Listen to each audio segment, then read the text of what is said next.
কেন আমাদের সমাজটা এমন? সত্যি মিথ্যা যাচাই না করেই একজনের সম্পর্কে দোষ দিয়ে বসি আমরা।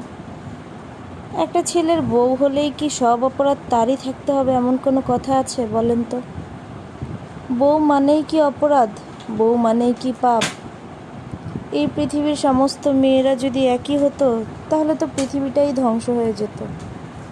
পৃথিবীতে অবশ্যই ভালো খারাপ মিলিয়ে সব ধরনের মানুষ আছে বলেই পৃথিবীটা টিকে আছে। সব সময় সব দোষের ভাগিদার শুধু মেয়েদেরকে, বউদেরকেই কেন পেতে হবে?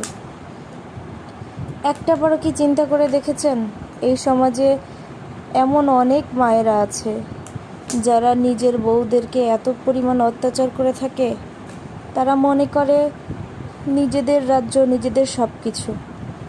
যে মেয়েটা সব কিছু ছেড়ে ছুড়ে নতুন একটা পরিবারে আসে, সেই মেয়েটার জীবন বলতে কিছুই থাকে না, তার নিজস্ব কোনো কিছুই থাকে না। কিছু কিছু শাশুড়ির মারা এমনই মনে করে। ঠিক ওর বেলায়ও এমন হয়েছে। কোনো অপরাধ হয়তো বা না করেও আজকে তার নামে অনেক কিছু। সত্যিই কি সব অপরাধের দায়ভার তার, নাকি এর পেছনে অন্য কিছু থাকে? যেসব ছেলেরা মা ভক্ত